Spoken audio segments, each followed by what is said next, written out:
Hi friends, welcome to our channel. இன்னைக்கு வந்து நம்ம சேனல்ல சீரக சம்பா அரிசி வச்சு மட்டன் பிரியாணி தான் எப்படி பண்றதுன்னு பார்க்க போறோம். இதுல வந்து அதிகமா மசாலா எதுவும் சேர்க்கற, அதாவது ரொம்ப ஓவரா எந்த மசாலாவும் சேர்க்கல. சிம்பிளா 2 மசாலா தான் சேர்த்திருக்கேன். இது வந்து நல்ல ஹோட்டல் ஸ்டைல்ல ரொம்பவே டேஸ்டியா இருக்கும்.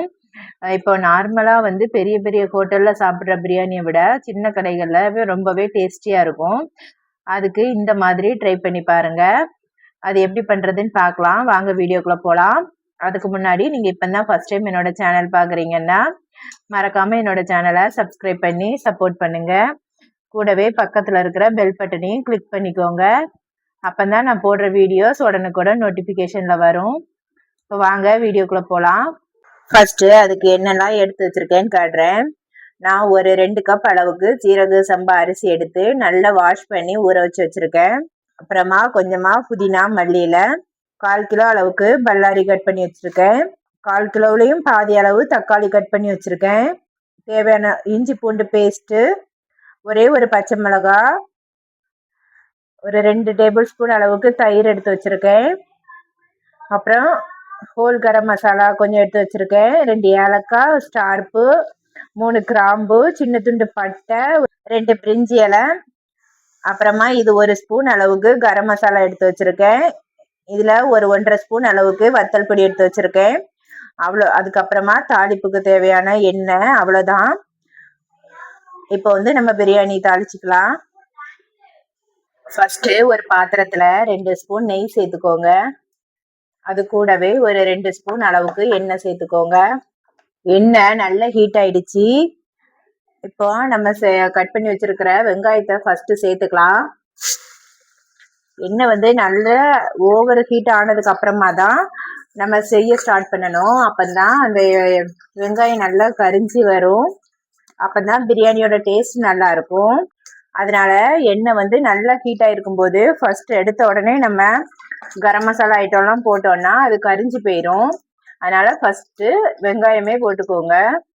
அது மட்டும் இல்ல, ஃபர்ஸ்ட் எடுத்த உடனே நம்ம கரம் மசாலா போட்டோம்னா அந்த ஸ்மெல் தான் ஓவரா பிரியாணில டாமினேஷன் இதா இருக்கும். அது ஒரு சிலர் விரும்ப மாட்டாங்க. அதனால எப்பவுமே வெங்காயம் சேர்த்ததுக்கு அப்புறமா சேர்த்து பாருங்க. அதோட ஃப்ளேவரும் நல்ல மைல்டா நல்லா இருக்கும். வெங்காயம் சேர்த்து கொஞ்ச நேரத்திலேயே அந்த கலர் எல்லாம் சேஞ்ச் ஆகி நல்ல ப்ரௌன் கலரா மாற ஆரம்பிக்கு பாருங்க. நம்ம எண்ணெய் நல்ல ஹீட் ஆனதுக்கு அப்புறமா சேர்த்தோம்னா தான் அது இந்த மாதிரி ஆகும். இந்த டைம்ல வந்து நம்ம ஹோல் கரம் மசாலா எல்லாம் எடுத்து வச்சிருக்கோம்ல, அதை சேர்த்துக்கலாம். பாருங்க, நம்ம சேர்த்த வெங்காயம் நல்ல கோல்டன் ப்ரௌனா வந்துடுச்சு. இந்த அளவுக்கு நல்லா வதக்கிக்கோங்க. இந்த டைம்ல நம்ம கட் பண்ணி வச்சிருக்கிற தக்காளியும் பச்சை மிளகாவும் சேர்த்துக்கலாம். பச்சை மிளகாய் வந்து ஜஸ்ட் ஒரு ஃப்ளேவருக்காக தான் சேர்த்திருக்கேன். இப்போ இது நல்லா வதக்கிக்கோங்க. இப்போ நம்ம தக்காளி சேர்த்து கொஞ்ச நேரத்துல இஞ்சி பூண்டு பேஸ்ட் சேர்த்துக்கோங்க. நான் வந்து இன்னைக்கு 2 ஸ்பூன் அளவுக்கு இஞ்சி பூண்டு பேஸ்ட் சேர்த்திருக்கேன். இந்த மாதிரி நான்வெஜ் ஐட்டம்க்குலாம் இஞ்சி பூண்டு நல்லா தூக்கலாவே சேருங்க. அப்பதான் நல்ல டைஜஷனுக்குலாம் ஹெல்ப் பண்ணும். தக்காளி சேர்த்த உடனே நம்ம இஞ்சி பூண்டு பேஸ்ட் சேர்க்கறதுனால தக்காளி வந்து சீக்கிரமா மசிஞ்சிரும். இப்போ பாருங்க, நம்ம சேர்த்த தக்காளியே தெரியாத அளவுக்கு நல்ல மசிஞ்சிடுச்சு. இந்த டைம்ல நம்ம மசாலா ஐட்டம் சேர்த்துக்கலாம். 1 ஸ்பூன் கரம் மசாலா, 1.5 ஸ்பூன் அளவுக்கு வத்தல் பொடி. அவ்வளவுதான் இந்த மசாலா நம்ம இதுக்கு சேர்க்கறது. வேற எதுவுமே சேர்க்கல. இந்த மாதிரி இந்த 2 மசாலா மட்டுமே சேர்த்து ஒரு டைம் பிரியாணி செஞ்சு பாருங்க.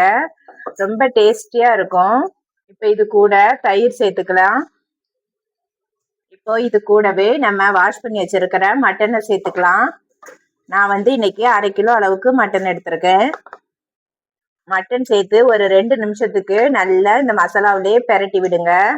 அப்பதான் அந்த மசாலாவிலே அந்த மட்டன் வந்து நல்லா வேகும்போது நல்ல டேஸ்டியா இருக்கும். உப்பு வரப்பு எல்லாமே இந்த மசாலா அந்த கறிலையும் நல்லா பிடிச்சிருக்கும். பாருங்க, ஒரு 2 நிமிஷம் நல்லா எண்ணெயிலே வதக்கி விட்டாச்சு. இந்த டைம்ல புதினா மல்லி எல்லாம் சேர்த்துக்கோங்க. அவ்வளவுதான். இப்போ இதுல தண்ணி சேர்த்துக்கலாம். நான் இந்த கிளாஸுக்கு 2 கிளாஸ் அளவுக்கு அரிசி எடுத்திருக்கேன். ஒரு கிளாஸுக்கு 1.5 கிளாஸ் தண்ணி வந்து நான் 2 கிளாஸ் எடுத்திருக்கேன். அதனால 3 கிளாஸ் அளவு தண்ணிக்கலாம்.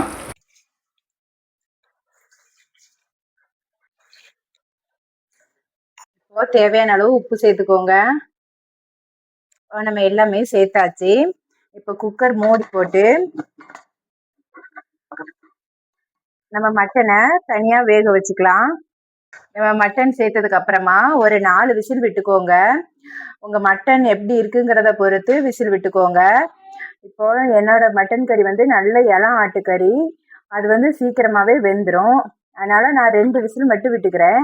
நீங்க உங்க மட்டனை பொறுத்து ஒரு 4 விசில் அந்த மாதிரி விட்டுக்கோங்க. இப்போ இதே ஒரு 2 விசில் விடட்டும், அதுக்கப்புறமா பார்க்கலாம். இப்ப பாருங்க, 2 விசில் விட்டு தம் எல்லாம் நல்லா அடங்கிடுச்சு. இந்த டைம்ல உப்பு உரப்புலாம் கரெக்டா இருக்கான்னு செக் பண்ணி பார்த்துக்கோங்க. உப்பு வந்து ஒரு கல்லு தூக்கலா இருக்கணும். அப்பதான் அரிசி வெந்து வரும்போது கரெக்டா இருக்கும். எனக்கு உப்பு கொஞ்சம் கம்மியா இருக்கு, அதை சேர்த்துக்கிறேன். இப்போ நம்ம ஊற வச்ச அரிசிய தண்ணி இல்லாம நல்லா வடிகட்டிக்கோங்க. வடிகட்டிட்டு இது கூட சேர்த்துக்கலாம். அவ்வளவுதான், நம்ம அரிசி சேர்த்தாச்சு. இந்த டைம்ல உப்பு உரப்பு எல்லாம் கரெக்டா இருக்கான்னு செக் பண்ணி பார்த்துக்கோங்க. இப்போ ஒரு விசில் விட்டு நல்லா தம் எல்லாமே நல்லா அடங்கிருச்சு. இப்போ ஓபன் பண்ணி பார்த்துடலாம்.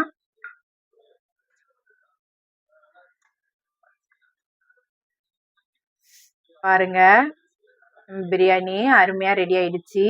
இத நடுவுல குத்தாம இப்படி ஓரமா பின்னாடி கோடி வச்சு இந்த மாதிரி செய்யுங்க. கரண்டியோட பின்பக்கம் வச்சு, அப்பதான் அரிசி உடையாது. அவ்வளவுதான், நம்மளோட பிரியாணி ரெடி ஆயிடுச்சு. அவ்வளோதான் ஃப்ரெண்ட்ஸ், நம்மளோட மட்டன் பிரியாணி அருமையா ரெடி ஆயிடுச்சு. நீங்களும் இதே மாதிரி இதே அளவுகளோட உங்க வீட்டில் செஞ்சு பாருங்க. செஞ்சு பார்த்துட்டு எப்படி வந்ததுன்னு கமெண்ட்ல சொல்லுங்க. என்னோட வீடியோ உங்களுக்கு பிடிச்சிருக்கும் நம்புறேன். என்னோட வீடியோ பிடிச்சதுன்னா மறக்காம என்னோட சேனலை சப்ஸ்கிரைப் பண்ணி சப்போர்ட் பண்ணுங்க. என்னோட வீடியோவுக்கு லைக் போடுங்க, கமெண்ட் பண்ணுங்க, உங்க ஃப்ரெண்ட்ஸ் அண்ட் ஃபேமிலிக்கு ஷேர் பண்ணுங்க. பாய்.